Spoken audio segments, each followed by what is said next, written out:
My hope is that eventually we live in a world where when you're speaking to your friends, to your partner, to your team, and you're like, how are you? Their response isn't busy, stressed, bored.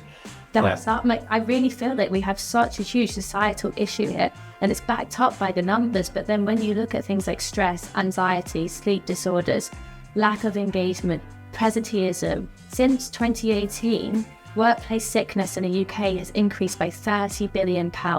Of that 30 billion, 25 billion is down to presenteeism.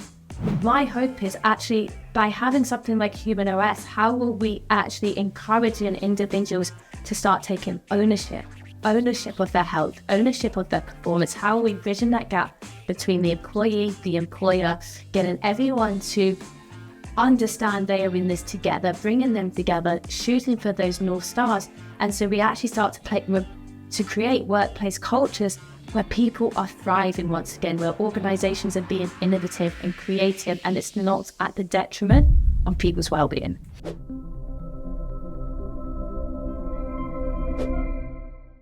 This episode is brought to you by Instant Impact. Instant Impact provides transformative talent solutions to small and mid-sized companies that are making between 30 and 500 hires each year. If your recruitment's giving you a headache and you don't know where to start, then give the team at Instant Impact a call or visit www.instant-impact.com for more information. Hello and welcome to We Need to Talk About HR. I'm your host, Felix Mitchell. Now here's a question for you. When was the last time your company's well-being strategy actually prevented a problem rather than just responding to one? We're seeing record levels of burnout and disengagement, and yet it feels harder than ever to protect budget and thought processes for engagement and well-being. My guest today is Bianca Errigo, founder and CEO of HumanOS. After 12,000 hours of one-to-one coaching with everyone from Hollywood celebrities to England rugby players, and 8 years designing well-being strategies for the likes of American Express and Cisco, Bianca has some fascinating insights on why most workplace well-being initiatives fail. We're going to dig into the differences between reactive and proactive, how technology can make high-end coaching accessible to everyone, and why Bianca believes the future lies in creating what she calls sustainable high performance. Sounds pretty awesome to me. So Bianca, looking forward to getting into it. Welcome to the show. Thank you so much, Felix. So good to be here. Thank you for having me. Absolutely. Well, you better start by telling us a little bit about sustainable high performance, because I would love to be a sustainably high performer. Sure. So sustainable high performance was actually something that came about for me over a decade ago when I was working in the corporate world. And at the time, my father was terminally ill. I was working in a really intense sales environment and working 20-hour days, 7 days a week, really throwing myself into the role. And then when I lost my dad, I was actually hospitalized through stress-related illness. And at the time, I took a step back and I took a year out and really focused on my own personal health and well-being, and also finding my way through sort of the grief and everything I was going through at that time. And I became totally and utterly obsessed with the impact of stress on the brain and on the body. Now, my background's in psychology. I've always been fascinated by the human brain, but I had not done it for so long that I forgot how much I loved it. And as I went on this journey and sort of deepened my awareness and my knowledge of human psychology, of behavioral psychology, of the impacts of stress on what we as a society were coining high performance and what that looked like, it became clear to me that what we were doing wasn't sustainable. And so that was like the real first seeds of, well, what is sustainable high performance? And then obviously as I've evolved over the past decade with the coaching, with my experience in the corporate sector, and now with HumanOS, it's something that has become almost like the foundation to everything we do. Actually, how do we ensure that individuals are performing at a high level, but can do this day in, day out? And if we look at the data, Culture released some data this year actually that says at any one time only around 11% of top performers will be a top performer. But then if you actually look at that, figure and see who are top performers 2 years in a row or more, it drops to around 2%. Wow. Yeah, staggering. And so for us, we are like, well, actually then this means that the vast majority of people are never actually top performers. And then when they are, they're not able to repeat on that performance. And so that's where we sort of look at sustainable high performance and actually how do we change that? Well, first of all, I'm so sorry. How awful to have been through such a such a challenging time in your life. Thank Really you. sorry. I mean, it's made me the person I am, and it's why I do what I do. And I believe we all go through hardships, so we'll all have our own points at life where it can feel really overwhelming and uncertain and scary and heartbreaking. But actually, through that pain, for me, I'm very, very passionate that through that pain, at the other side of that pain, there is purpose and joy and passion. And so for me, I really just use that now to do what I do. Yeah, I mean, and obviously sadness and tragedy is sadly part of 100%. all of our lives, but even more reason to think about how that interplays with your stress and your performance, and particularly now in the workplace, because of the world we live in. And this is where we'll sort of get into this today with, reactive strategies and outdated strategies. The world we live in, the personal and professional lives are blurred so much, you can no longer separate the two. So when we are trying to actually build a workplace and build environments where individuals can really show up and they can take ownership and they have purpose and they have belonging, we can't just be treating like one facet of their personality. We can't just be looking at their work or their home life. You have to look at everything all together. And that's a big part on actually how we get people involved and engaged in the workplace, because the lines are too blurred now. it's sort of this logical, even just talking to you now, and even being a massive believer in like managing or like leading the whole person rather than rather than just the person they are at work, because that's not even a thing. There is almost something ingrained, even in me, that thinks, are we going too far? Is it really the employer's job to manage the team members' stress or home life or and there's just, it's a very small part of me, but it's interesting that it's in my brain. What would you say to that point? I believe there's different ways you have to look at it. Firstly, you have to look at it from a workplace versus individual perspective. And then that's very different to looking at it from a leaders / managers / HR perspective and the individual. So zooming out, if you're looking just workplace and individual, it is the workplace's responsibility to create an environment in which an individual feels safe, feels heard, feels seen, feels valued, and has the ability to then take ownership of their health, of their well-being, of their performance. It is not on the workplace to take that ownership, do that work for the individual. They're very separate things. So the workplace has to create an environment, but it's still on the individual to take the ownership. From a business leaders, people leaders, managers perspective, we live in a world now where technology is advancing so quickly. The skills of a good leader and a good manager are so different to what they were 5, 10, 20 years ago.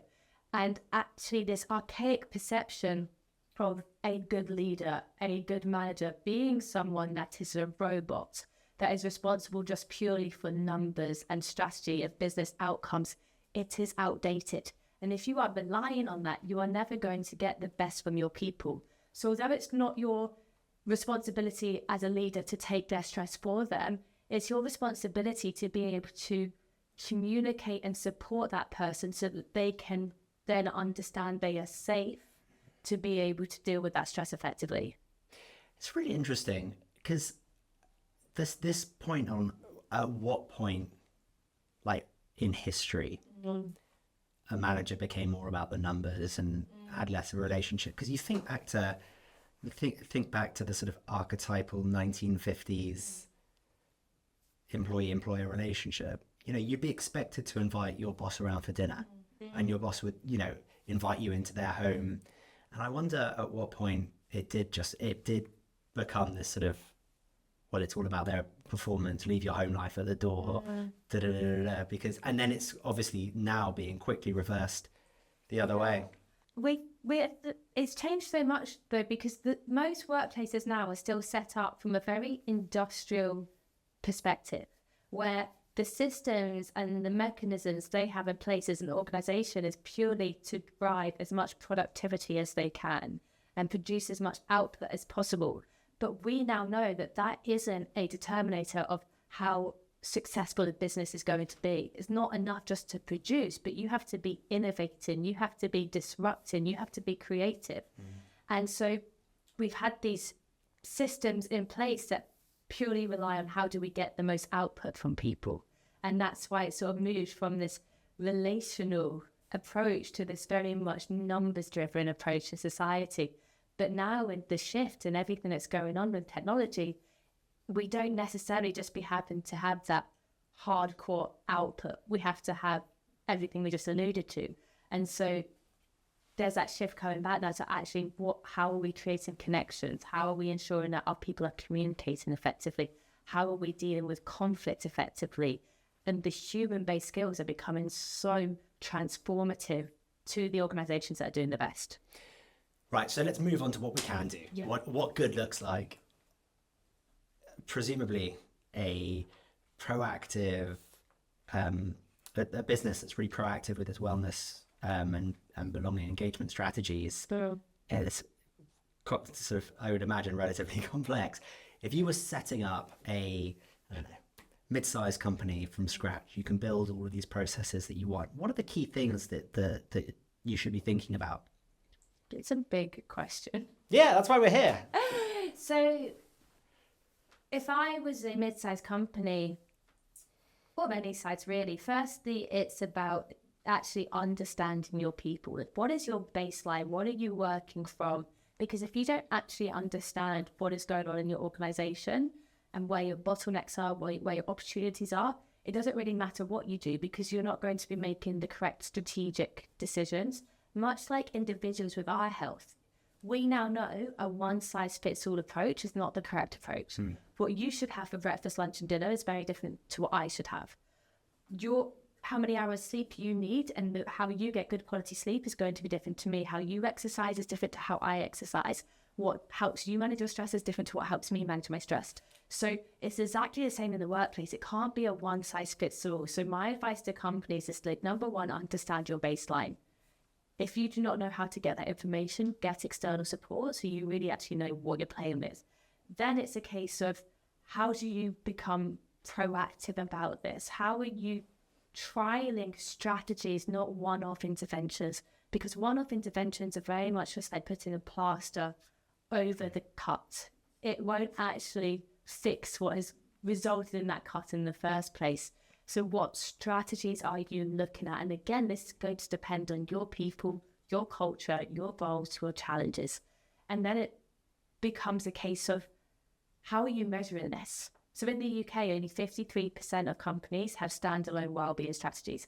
Out of that 53%, only 27% critically assess the outcomes. Why are you not measuring this? And so when you're looking at a lot of the solutions out there at the moment, an average EAP, we see engagements of anywhere between 2 and 4%. It's very reactive, and it's underutilized. It often only is utilized when problems have arisen. And so therefore, it's not going to have the long-term beneficial impact on your business you are trying to achieve. HumanOS's engagement rates currently is 61%, and I'm still not happy with that. Our goal is 75%. And the reason being is we want to try and prevent problems happening before they even are on the radar of the company. And so how are you critically assessing what you are embedded? How are you trying on this? How are you constantly getting feedback from your people? The pandemic was such a good example of this. It was the first time many organizations didn't have a clue what was going on, didn't know how long it was going to go on for, didn't know what their response should be because they've never been in that situation. So the one thing many organizations did really, really well was communicate everything. Yeah. And employees resonate with that. They want to be part of that. They want to understand the why behind the business's decisions. So how are you co-creating with your employees? How are you getting their feedback? How are you showing them you are hearing them, you are seeing them, to then continue to adapt those services? And it's that co-creation that I believe really embeds strategies at work. It's really interesting. I heard I was reading a book called Founder Brand, which was really good actually. But there was a concept from it, which is do your work in public. Yeah. Which essentially is, I think people massively overestimate how their teams or their potential clients want to see fully completed solutions. A lot of the times people get a kick out of building it. It's this sort of IKEA effect. If you want someone to love something, help get them involved in putting it together. Definitely. And it's even more important now than it's ever been. So we're now seeing that for the first time in history, pay is being overtaken by areas like balance, belonging, development. Employees, and especially again post-pandemic, with everything that's gone on in the world over the past sort of 5-10 years in terms of economic downturn, political conflict, war, social movements, pandemic, all of these factors that come into play into a human psyche and how they show up in the workplace, people are searching for meaning more than ever. The younger generations, Gen Z, are going to be 30% of the workforce by 2030. Gen A are going to be in the workforce in 2 years. These generations want to have a purpose, have a mission, have something that they can really buy into, and that's what gets them excited. So when we look at engagement, and we spoke just before this started around how low engagement is, 10% of employees in the UK are engaged at work, with 33 out of 38 countries in Europe. It's just awful, isn't it? 13% of employees are engaged globally. So if you want to overcome these statistics and get your people engaged at work once again, it has to be giving them purpose and meaning and excitement and ownership over these factors and decisions, and allowing them to see the business and why the business is doing what the business is doing so they can connect with it. Yeah, that's really cool. I realised that we're about halfway through the podcast. We haven't actually gone into what HumanOS is. That's completely my fault. But I wonder, maybe just for everyone's context, so we can sort of could you just tell us about the dent you're looking to put into this space? Sure. So HumanOS really sits at the intersection of technology, sustainability, and expert human coaching. So when we were coming to be, we sort of looked at everything that was going on in the world. At the time, I was delivering talks globally to organizations from startups to Fortune 500s, and I kept on seeing the same things come up time and time again. And so when I was creating HumanOS, I looked at what was out there and tried to base everything we did on everything that was going wrong. And so for me, there was a number of sort of different missions that I wanted to be on. Number one, making world-class coaching available to everyone. If an employee is within an organization, they need to feel seen, heard, and valued. Psychological safety is the number one predictor of high performance. Google's Project Aristotle is a really good piece to look at here for anyone that's interested in this. And it just shows the importance of that psychological safety piece. So for an individual to feel psychologically safe, they need to feel supported.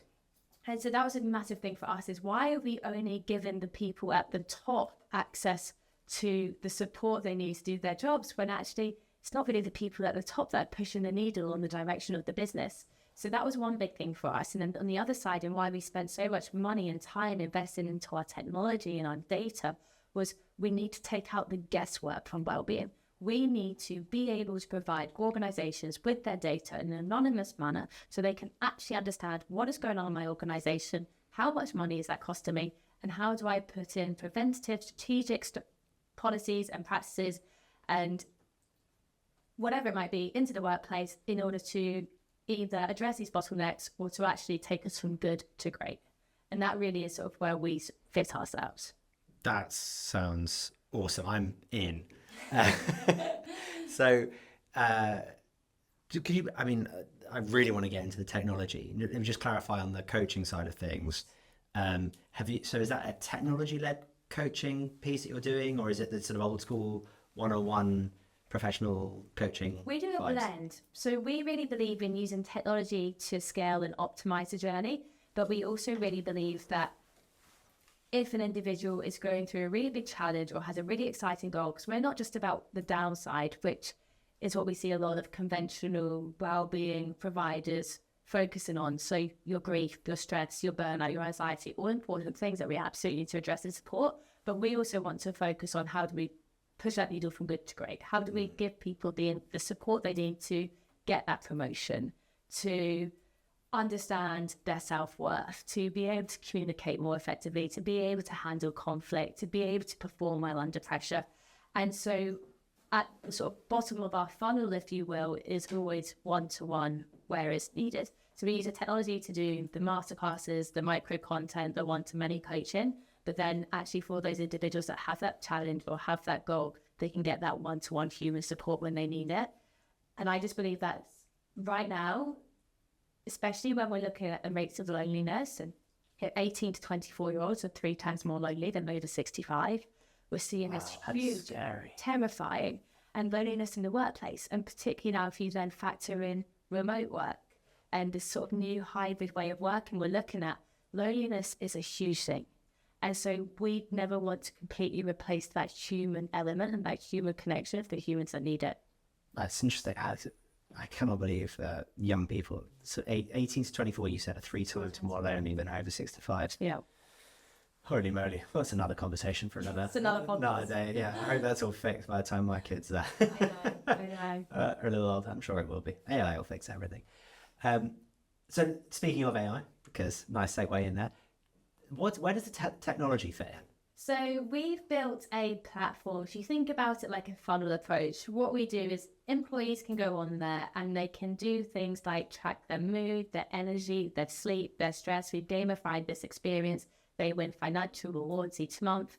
We also integrate with any form of wearable, so we can actually then give people a biological age. So instead of having to track those different data points, they can just track this one data point and how they're improving on that. We can also give organizations average biological ages, so they can look at the demographic of their workforce versus their biological age. Is this positive? Is this negative? So we simplified that data piece. And then what we also do is what we call our one-to-many. So we run weekly masterclasses with all our experts that individuals can join. They can speak, they can listen, they can learn. We have micro sessions, which is very much like YouTube Shorts, 3 to 5 minutes long. I always explain this as like Instagram highlights before Instagram turned toxic. And so this is where all the experts will go on and just give people like little bits of information, inspiration for their day.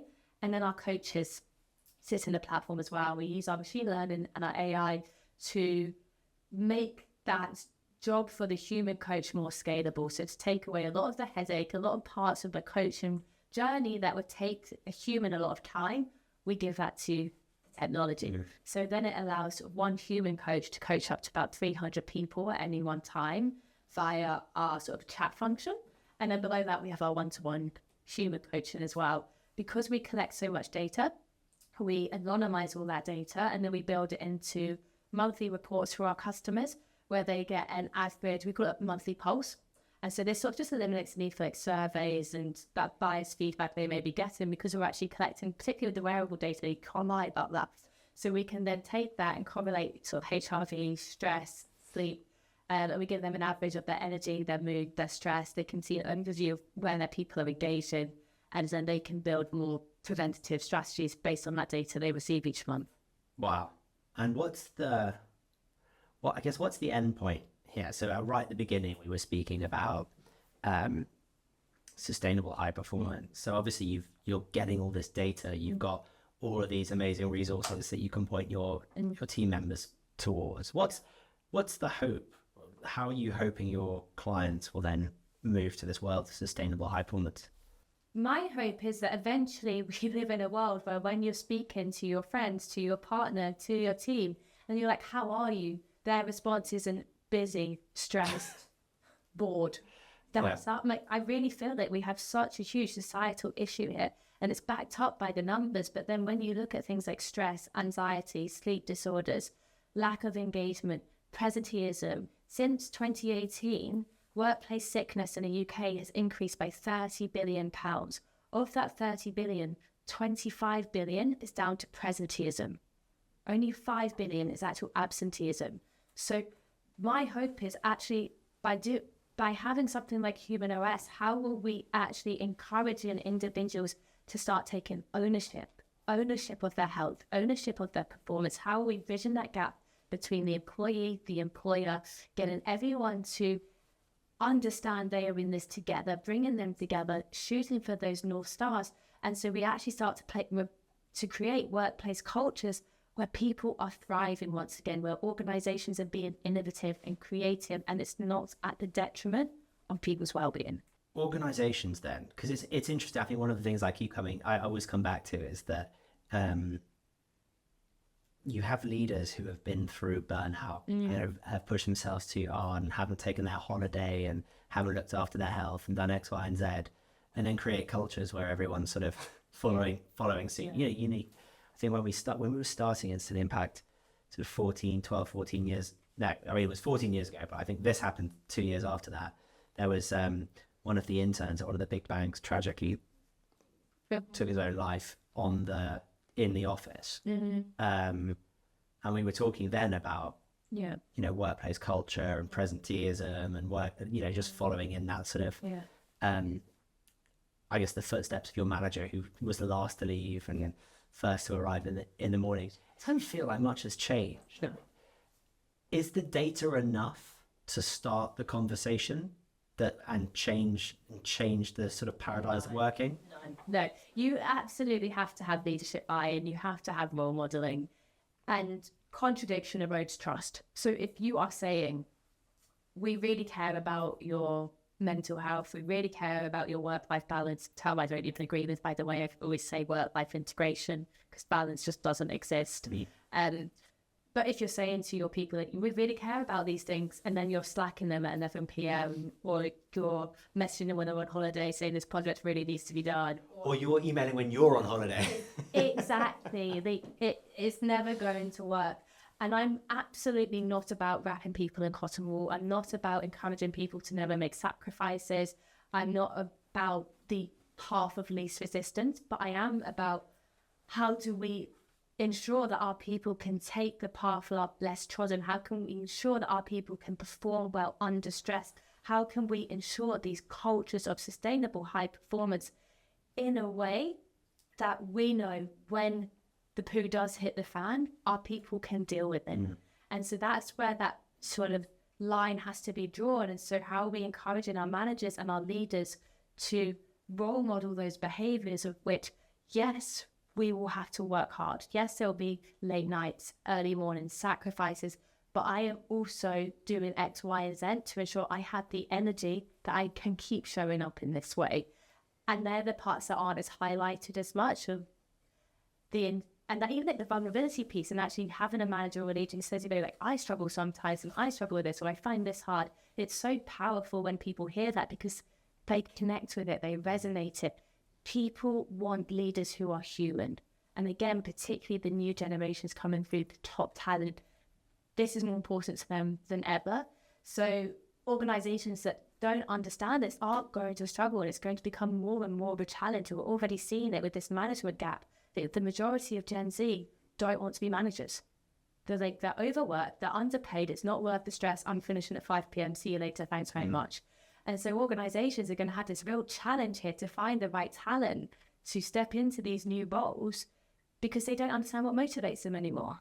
It's really fascinating that you also have a background in sort of the I guess the physical side of coaching. I know you say you coached sort of professional rugby players, and I think one of the things that has always interested me in world of sport is that they take recovery as seriously as high performance, whereas that's absolutely not something that's made out into the professional That's why only 2% of top performers perform year on year. It's actually, you have more burnout with top performers than anyone else. These ambitious individuals that are fighting their way to top, that want and quite rightly so, have these dreams and desires for their career, which is an amazing thing. I'm very A-type. I completely understand that. I would be lying to say as a startup founder that I don't sacrifice my health sometimes. On a daily basis, something in my health is sacrificed. I completely understand it.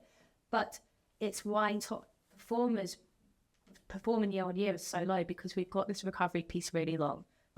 And you see that in athletes. You would never expect someone from Arsenal to step onto the Emirates pitch. I'm not an Arsenal fan. I don't know where Arsenal just come from, but to step onto that pitch who isn't sleeping well, whose nutrition isn't completely dialed in, who doesn't have good relationships and support around them, who feels isolated from their team members, who feels that they cannot speak up. That would be a recipe for disaster, and you see that in teams all the time. Yeah, and you wouldn't let them join a Sunday league during off-season, right? Totally. And it just shows the importance of this stuff. So if you want a organization of corporate athletes, another term I hate, but I understand that the premise behind it, then you have to be ensuring that your people are recovering like athletes. And right now they are not. One of the challenges I hear a lot from our audience, from the guests that come on, is everything feels like it's being stripped back at the moment. Budgets are harder to come by than they've been since COVID. There's especially in America, whole backlash against all of the good work that's been done over the last decade in a number of different areas. What would you say to those, specifically the HR leaders? How can they protect the budget, the focus on well-being, on engagement, on all the things that you focus on? But this is number one why it's so important to critically assess your outcomes. Because if you have data points to bring to your leadership team, to bring to the business and say, this is why this is important, and look at these outcomes. So with us, we constantly are evaluating the data. We're constantly getting data from our customers with regards to retention, turnover, absenteeism. So we can say, okay, we now know in the past 12 months, this company has reduced their turnover by 12.8%. They've increased their productivity by 30%. We had one customer who increased their sales pipeline by 40% 1 month being with us. So the HR team is like, how are you measuring what you are doing and the outputs that is getting? And it is possible. People think, well, it's still fluffy and it's really hard to measure to a degree, but technology makes it a lot easier now. So I would say measure what you're doing. I would say there's a lot you can do with very small budgets. And this doesn't help me and my business when I say about these things. I think it's important to do so because it's more important on how we sort of create that positive momentum. But actually just really simple things like, do you have independent speak-up lines so your individuals within your company can feed back actually what they're thinking and feeling without fear? Do you have ERGs for all different intersectionalities within your workplace population? Do you have strategies or the services that you are using that are actually fit for a very diverse workforce that we have now? Are you allowing people to build what they need from the benefits you are trying to give them? Because again, it's like a one-size-fits-all approach won't work. Most of the time, I've seen this in my own business. People don't know what benefits are actually there. Exactly. You really have to over-communicate. Exactly. And actually then just the communication, again, it's free. How are you sending updates? How are you ensuring your managers are speaking to their teams effectively? What do your KPIs look like? This is free. How are you measuring people in terms of energy, in terms of well-being, in terms of emotional intelligence? Massive. 80 to 90% of people with high EI are top performer. So all of these areas don't cost a lot of money. So they're your low-hanging fruit to then start building that momentum, and then you have a better case for the business when you want the bigger budgets for the more advanced type of policies. Yeah, and one of the things you said really sparked something in my mind because it really resonated. I feel like people leaders, when it comes to looking for outcomes, are really hesitant to claim wins. So you said, okay, well, we rolled out HumanOS and there was a 40% increase in sales pipeline. I would say the vast majority of HR leaders would never claim that as a win, right? They're like, oh, that's sales win. But if you started a people if you started a people program and at the same time as someone's started a new, I don't know, marketing rollout, who's to say which one's been more impactful? It's a sort of blended, a blended approach to that. So I do think that it's something we have with recruitment. So we do all of the recruitment for Octopus Energy. We do all of their recruitment for their customer service team, which is the only, like 9 times which recommended for customer service. I was like, guys, why aren't we shouting about that? Oh no, that's Octopus. And well, it's a bit them, it's a bit us. No. It's so interesting to find those like team wins. For sure. And that one-dimensional approach that we have to so many areas of the workplace, it's so outdated, is hindering us in so many ways. It's so much more multifaceted than that. And we have to move from this me to we mentality and actually, how are all your departments working together? How are all your people working together? Because you're totally right, it's joint wins. And actually those joint wins not only motivate people, but they bring your people together. And at a time of such technological advancement, it has never been so important for your people to be connected to one another and to feel part of something. And that all adds to that.